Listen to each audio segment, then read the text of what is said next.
I'm Emily. When I was 7, my biological father passed away suddenly from a heart attack on a Saturday morning. I remember he was making pancakes, a weekend tradition that always brought joy to our little family. Dad loved to shape the pancakes into funny faces to make me laugh. As I ran into the kitchen to help, he suddenly collapsed, clutching his chest with a look of excruciating pain. The rest of that day is a blur. The sound of ambulance sirens, the stark walls of the hospital, and my mother's tears. In the blink of an eye, we lost the anchor of our family. Not long after, my mom met David in a support group for widowed parents. David was tall, kind, and had a warm smile that faintly reminded me of Dad. A year later, they got married, and David moved into the old house my dad had left us. As I adjusted to having a stepfather, my mom shared some news that would change everything. She was pregnant. I can still see her glowing face as she told me I was going to be a big sister. At age 9, Ethan, my half-brother, was born, and from that moment, everything in our home shifted. My mom, once a devoted elementary school teacher, decided to quit her job to care for Ethan full-time. "Ethan needs me," she would say whenever someone questioned her decision. I often wondered if I hadn't needed her just as much during my early years, but the words always caught in my throat. Instead, I watched silently as my mom's world became centered entirely around Ethan. I started noticing how little attention she paid to me. She'd forget to pack my lunch for school and act surprised when I mentioned being hungry at dinner. "I'm so sorry, honey," she'd say distractedly, her eyes already back on Ethan. I was busy with Ethan's doctor appointments all day. Moments like these became the norm. David, my stepdad, noticed. I often saw him watching Mom with a thoughtful expression as she hovered over Ethan, seemingly unaware of my presence. One evening, while I was struggling with my homework at the kitchen table, David sat beside me and helped me with a tricky math problem. "Emily," he said in his calm, gentle voice, "sometimes people get so focused on one thing that they forget about other important things." I knew he was talking about Mom, and though his words couldn't change the situation, his kindness became a source of quiet comfort for me during those years. Ethan's arrival transformed my life. My mom, who once cared deeply about every detail of my world, was now entirely consumed by my little brother. I became invisible in my own home, left to manage my own needs. Every day I made my own breakfast, packed my own lunch, and completed my homework without anyone noticing or asking how my day went. "Emily, you're the older sister," Mom would remind me. "You need to understand and help out." I would nod and swallow my feelings of neglect, unsure of how to voice them. Each night I hoped for a moment to sit with Mom and share my day.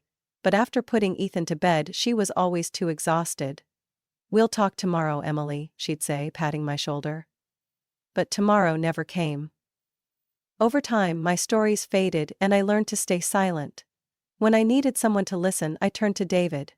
He always made time for me and encouraged me to keep going. Though even he couldn't change the way Mom prioritized Ethan over me. As the years passed, the responsibilities piled up. If the house was messy after a long day of Mom tending to Ethan, it was my job to clean. If Ethan's toys were scattered everywhere, I was asked to pick them up. "Emily, help your mother out," was a constant refrain. I loved my brother, but watching Mom light up when Ethan said a new word, or hearing her gush about him to her friends, made me wonder if she'd ever felt that proud of me. As my brother and I were growing up, my mom turned to Aiden and asked if he knew if anyone could help out. I gradually became quieter, more withdrawn. Even when I scored top marks on a test or won an award at school, Mom's response was lukewarm at best. "Good job, Emily," she'd say, before rushing off to take Ethan to another doctor's appointment. I realized, no matter how hard I tried, I could never compete with the special place Ethan held in her heart. I found solace in small joys and David's support. He would take me to karate class twice a week, cheering me on from the stands as if he were my real dad. Those moments were a rare source of light in my otherwise lonely world. But even David's warmth couldn't fill the void left by my mother's indifference. Looking back, those years were marked by a growing sense of isolation. I felt like a shadow in my own family, struggling to understand why I had been sidelined in favor of my little brother. Despite everything, I loved Ethan, but the pain of feeling unseen and unvalued by my mom left a lasting scar that shaped the person I would become. Tommy, my younger brother, seemed to be wrapped in an impenetrable cocoon of my mother's constant attention. From the time he was little, she was always by his side, meticulously overseeing every aspect of his life. She wouldn't let Tommy do anything on his own. When he started kindergarten, I remember my mom spending hours inspecting every tiny detail of his backpack. From the perfectly sharpened crayons to the homemade snacks she carefully packed. Tommy needs everything to be perfect, she would say, as though one small oversight could ruin his entire day. Meanwhile, if I ever forgot my lunch at home, it was brushed off as a small mistake you need to take responsibility for. As time went on, her overprotectiveness of Tommy became more apparent. By the time he was 7, she insisted he shouldn't have to clean his own room. "Tommy's still young, help him out a bit, Emily," she'd say. At 12 it became routine. I was the one taking on his responsibilities, while Tommy played video games or watched cartoons. Once, when I finally protested, "Mom, why can't Tommy do it himself? I'm busy too," she gave me a look of reproach. "Tommy needs time to develop his creativity. You're his big sister, you should understand." It didn't stop at cleaning or chores. My mom shielded Tommy from the consequences of his mistakes. One time, he accidentally broke Grandma's favorite porcelain vase. I braced myself, expecting Mom to be upset, but instead, she hugged him tightly and said, "It's okay, Tommy, it's just an old vase." When I tried to remind Tommy to be more careful, Mom shot me a sharp glance. "Emily, don't make him feel guilty. You need to learn to be more understanding." Even when others, including David, my stepdad, suggested that Tommy should start learning independence, Mom was quick to shut them down. "He's still a child. None of you understand how sensitive my son is," she declared during a dinner conversation when David gently proposed enrolling Tommy in a baseball league. Mom was adamant that sports were too dangerous and insisted Tommy wasn't suited for such activities. Instead, she signed him up for art classes at a local community center. I still remember the bored expression on Tommy's face as he sat in the class, doodling aimlessly. After only a few sessions he dropped out, and Mom was quick to blame the teacher for not understanding his artistic spirit.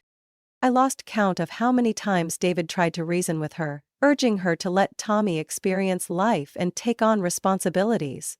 "Sarah, he's 8 now," David said one evening. "I think it's time he started making his own bed in the mornings. It'll be good for him to learn some independence." But Mom immediately slammed her fork down, her face flushed with anger. "Are you saying I'm a bad mother?" she snapped, her voice rising to drown out any explanation he might offer. David remained calm. "No, Sarah, that's not what I'm saying. I just think Tommy needs to start taking responsibility for himself. I only want what's best for him." But Mom wouldn't listen. Instead, she turned to me, her voice laced with accusation. "Emily, you see what I have to deal with? Your stepfather is always so critical. You were cared for just like Tommy when you were his age." I lowered my gaze, unwilling to argue, knowing that any attempt to speak up would make me her next target. David didn't give up easily. He often suggested activities that would help Tommy build independence and social skills. Once he proposed sending Tommy to a summer sports camp where he could learn teamwork and resilience. "Sarah, I think this would be a great opportunity for him," David said hopefully. But Mom dismissed the idea immediately. "A summer camp? Are you kidding? Do you know how dangerous those places are? Tommy can't be away from me. Who else would understand him like I do?" Every discussion ended the same way, with David sighing in frustration, and Mom retreating further into the bubble she had built around Tommy. David tried to bond with Tommy in his own way, taking him on fishing trips or short outdoor excursions. But whenever Mom found out, she would make things difficult. "Tommy doesn't need that, David," she'd say dismissively, as if his efforts were meaningless. Over time, I began to notice the weary look in David's eyes. A quiet resignation that hinted at his frustration. He stopped trying to argue with Mom and instead redirected his attention to me, perhaps realizing that I was the one in the family who needed it most. David became my quiet anchor, He drove me to karate classes, stayed to watch every session, and listened intently as I described the moves I had learned. But even as he supported me, there was a sadness in his eyes, a silent acknowledgement of his inability to change the dynamic of our family. I appreciated his efforts deeply, knowing that he was doing everything he could to make me feel valued in a home where I often felt invisible. Looking back, I can see how David's quiet resilience and care were the only sources of light in an otherwise isolating environment.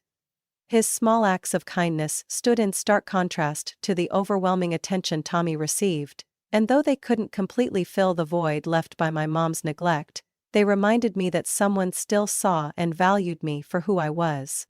After David passed away from a sudden heart attack when I was 24, our family's life quickly spiraled into chaos.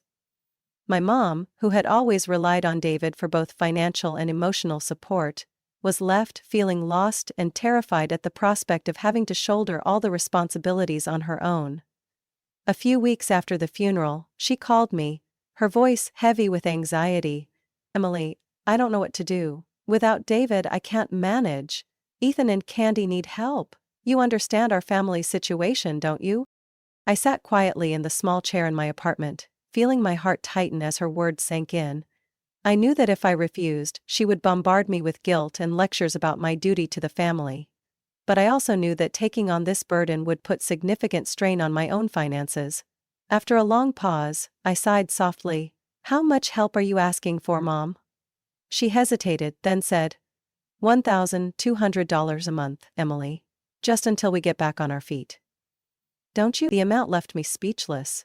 It was a substantial sum, nearly a third of my monthly salary, but I nodded anyway. "All right, Mom, I'll do my best." At first I reassured myself that it was the right thing to do, but as the months went by, and I saw the deductions leaving my account each month, the weight of it all began to sink in. I started cutting back on my own expenses. No more dinners out with friends, no more weekend trips I had dreamed of taking. Mom either didn't notice or didn't care about the sacrifices I was making. Instead, every phone call revolved around new demands. "Emily, Ethan needs a new computer to learn programming," or "Candy wants to celebrate her birthday at a restaurant, can you chip in?" I tried to endure it. But every time I went back home to visit, the resentment in my heart grew. Ethan, now 19 years old, wasn't working or studying. He spent his days in his room playing video games. Candy, my brother's fiancée, was sprawled out on the couch, snacking and watching TV all day. The house, once meticulously maintained by David, had fallen into disarray and neglect. When I asked Mom why Ethan couldn't find a job to help out, she snapped at me, "You don't understand your brother like I do. Ethan is very sensitive. The world out there isn't safe for him." Watching her coddle Ethan and Candy at all costs left me feeling bitter. I was the only one contributing financially, yet I was treated like an outsider. Still, out of love and compassion for my mom, I kept sending the money, hoping that one day things would improve. But deep down, a question began to gnaw at me. Does anyone in this family ever stop to think about how I feel?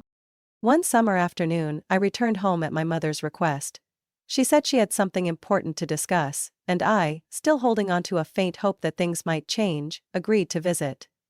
As I stepped into the old house that used to be my haven, I realized just how much everything had changed.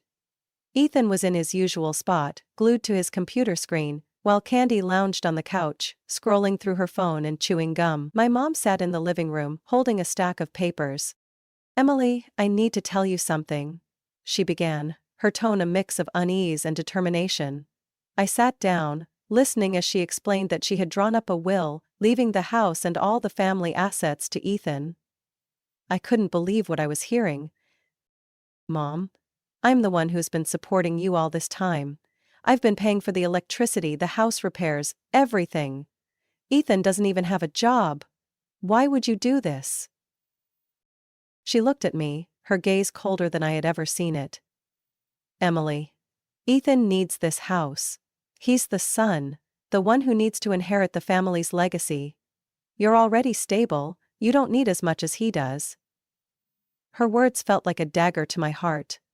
But what she said next utterly shattered me. To be honest, I've never loved you the way I love Ethan. From the moment he was born, I knew he was special. He's the light of my life.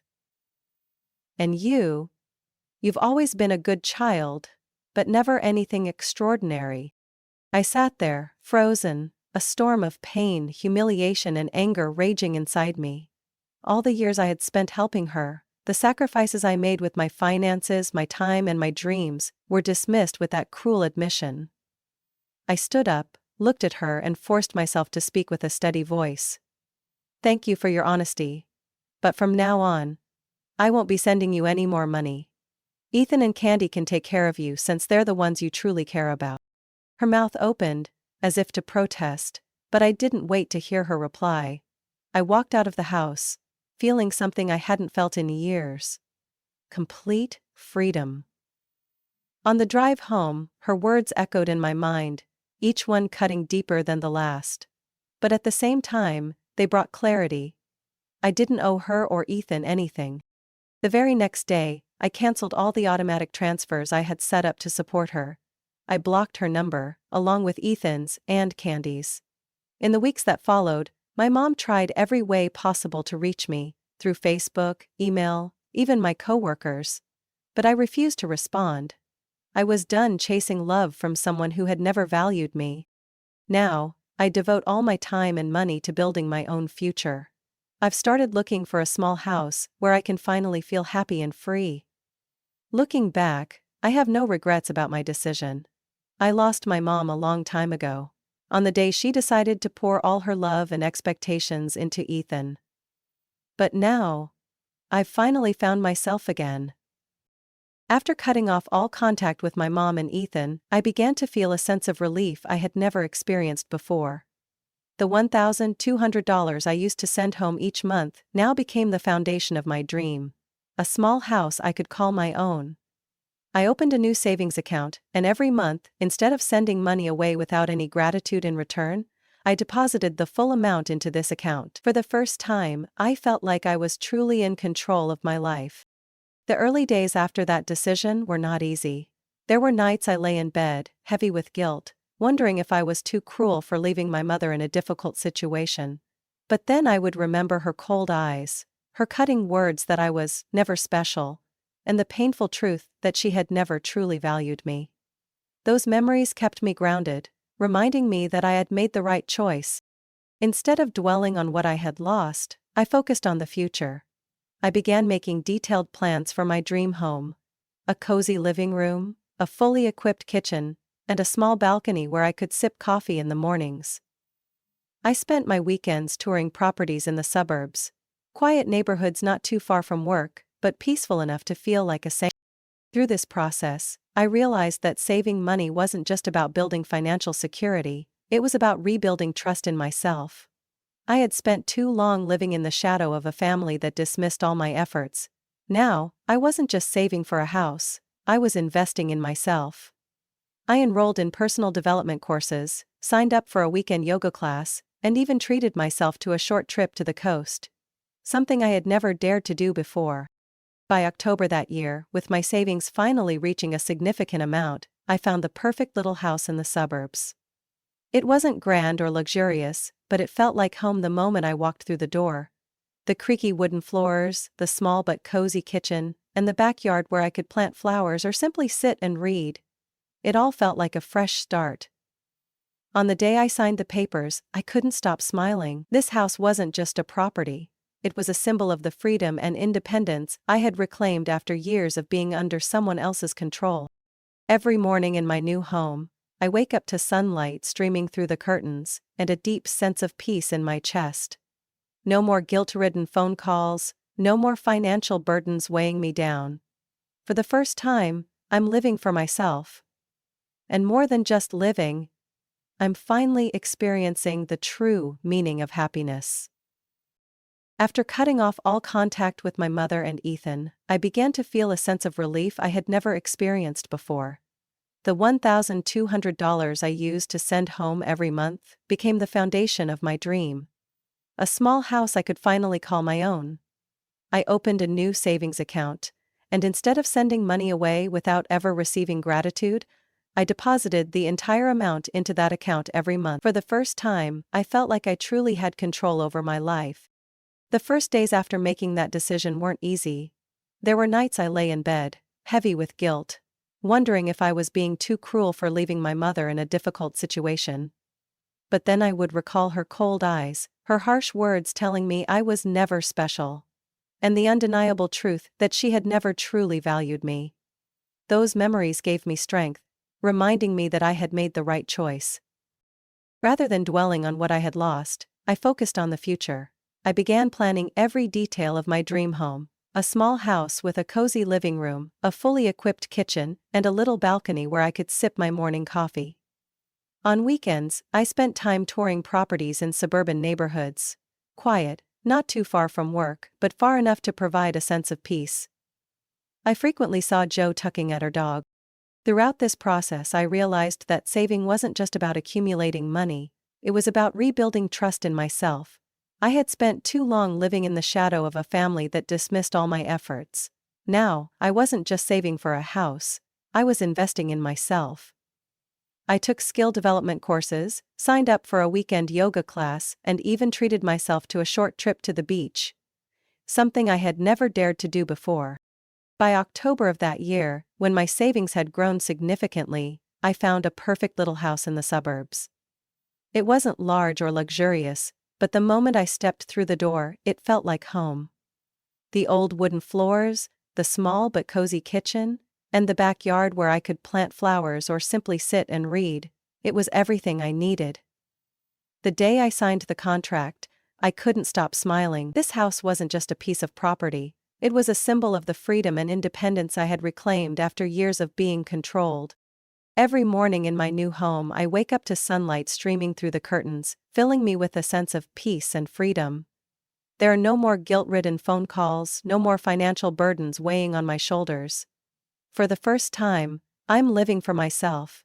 And more than just living, I'm finally experiencing what true happiness feels like. The story follows Lily's journey from being a forgotten and exploited child within her family to finding the strength to stand up for herself, sever toxic relationships, and build an independent, free life.